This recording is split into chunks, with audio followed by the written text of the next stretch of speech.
ils ont fait une projection notamment du film du Sol Violette. Donc à Bordeaux, il y avait un monnaie local, Sol Violette. Ils avaient fait un film.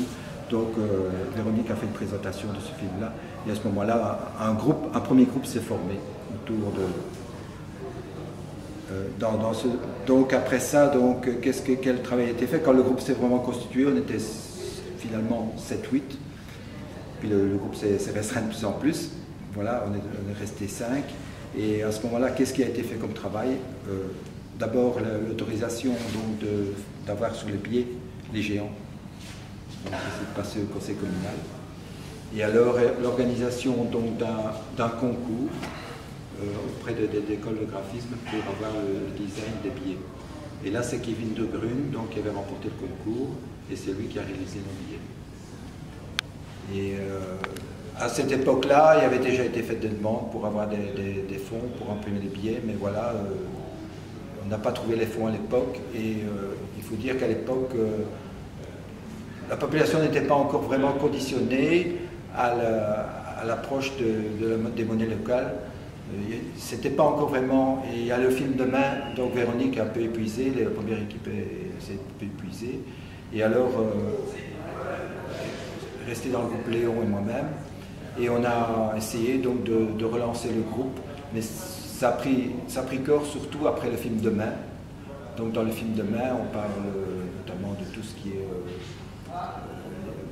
commerce local, tout ce qui est durable, et notamment des monnaies locales, notamment on parle des monnaies françaises, mais on parle aussi des monnaies anglaises, notamment le Bristol Pounds qui occupe une place très importante, qui dessert 800 000 habitants, ce qui n'est pas le cas chez nous bien sûr.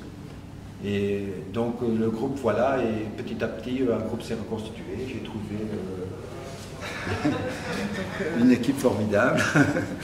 On n'est pas très nombreux, mais chacun dans son domaine, et on a pu concrétiser. Finalement, voilà, on peut continuer en brancher sur le... Voilà, donc on est arrivé au mois d'octobre. Au mois de mai, après mois de mai, voilà. Le film Demain. Exactement. Donc on a reconstitué une nouvelle équipe, et donc le challenge c'était d'abord de trouver du financement pour imprimer et sécuriser les billets. On a fait un crowdfunding qui a duré 40 jours. Et on a récolté 5 300 € environ, de la part de 150 contributeurs. Et donc ça a permis vraiment d'accélérer tout le projet, parce qu'à partir de là, on a pu aller rencontrer des imprimeurs locaux. On a tenu à ce que ce soit aussi ici des imprimeurs de la région pour imprimer le billet, pour mettre la sécurité. Et on a reçu les billets hier, donc c'est vraiment du just in time. Voilà, donc il y a eu beaucoup de boulot d'équipe avec beaucoup de partenaires extérieurs comme le graphiste, les imprimeries, et on est très fiers aujourd'hui de savoir que voilà, ça y est, c'est sorti. Les comptoirs de change, donc ce sont des magasins chez qui on peut aller échanger des euros contre des solatoires, c'est la même valeur que l'euro, et donc ces comptoirs de change sont prêts dès lundi, et ensuite il y a une liste d'une trentaine de commerces qui acceptent cette monnaie, et le but c'est que ça circule entre ces commerçants et qu'il y ait une solidarité qui se crée entre eux. Et voilà, on espère aussi avoir de nouveaux commerçants qui nous rejoignent rapidement.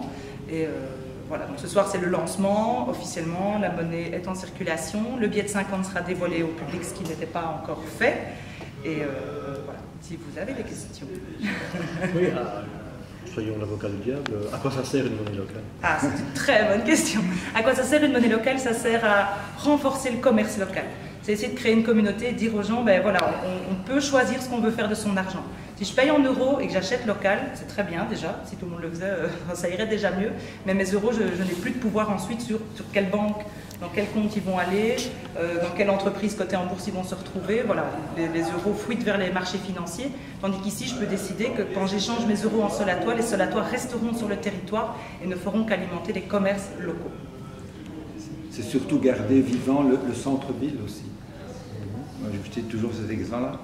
Prenons Mons, prenons Tournai, les centres-villes meurent, parce qu'il n'y a plus de... Mais si chaque ville crée sa monnaie locale, on est obligé d'avoir X monnaie locale pour circuler, faire ses cours. Il m'a demandé de signaler. Ensuite, nous avons Léon.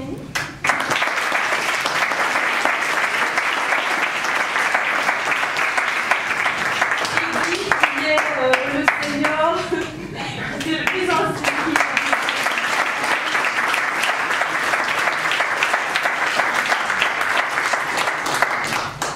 Et alors, du local, on a Sophie et moi-même, on s'est un petit peu greffé au projet dernièrement.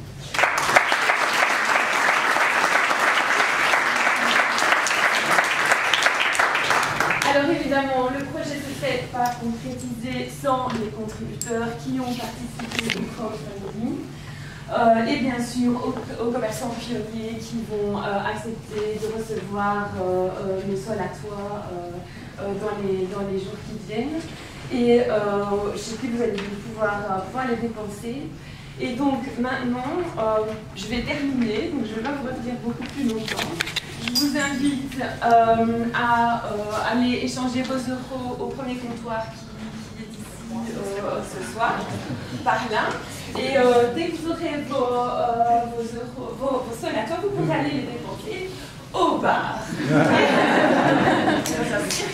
Alors, je n'ai pas mentionné tous nos commerçants participants, et si vous voulez toutes les informations, n'hésitez pas à vous servir parce que tous les détails sont ici.